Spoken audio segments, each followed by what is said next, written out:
From AccuWeather.com, this is AccuWeather Daily, a brief host-read article. It's weather news in a nutshell. Well, winter is making a comeback in the Rockies as a cold storm spreads snow through the high terrain.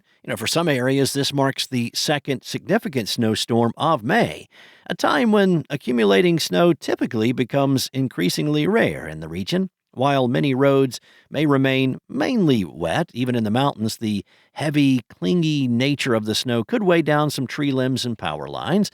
AccuWeather's Adam Dowdy said that there are some differences between this storm and the storm in the first week of May. This storm will focus more on the higher elevations of Colorado and will also track farther north than the storm earlier this month.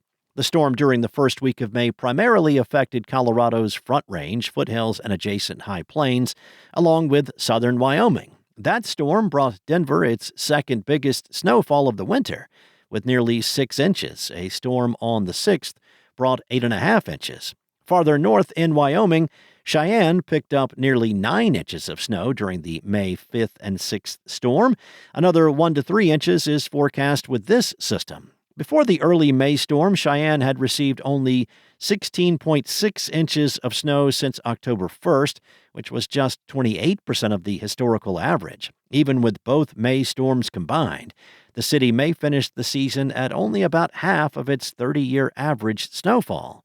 Laramie and Rawlins, Wyoming, could receive snowfall totals similar to the early May storm, with AccuWeather forecasting 3 to 6 inches in those places. Parts of the Colorado Rockies and Wyoming's Bighorn and Teton ranges could receive 6 to 12 inches of snow, with locally higher amounts on the tallest peaks. Slushy accumulations are also possible across the higher terrain of South Dakota's Black Hills on Monday. No significant snow is forecast for Salt Lake City, but some slush may accumulate on grassy and unpaved surfaces at higher elevations east of the metro area. Long-distance travelers along Interstates 70 and 80 may encounter dramatically different conditions on Monday, ranging from snow in the Rockies to severe thunderstorms and torrential downpours across parts of the Plains and Mississippi Valley. Motorists traveling along Interstate 80 in Wyoming may encounter slushy, slippery conditions, especially between Cheyenne and Laramie, where elevations reach around 8,600 feet. Farther south, similar travel issues are possible along Interstate 70 near the Eisenhower-Johnson tunnels, roughly 60 miles west of Denver, where elevations approach 11,000 feet. By comparison, downtown Denver sits at about 5,300 feet.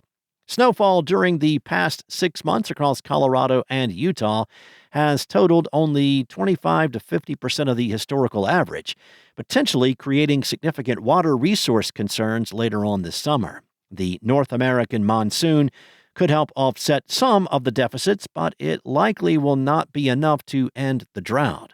Moderate to exceptional drought continues across much of the western U.S., according to the U.S. Drought Monitor. Exceptional drought is the most severe category on the index. As a result, any rain or high elevation snow will be beneficial.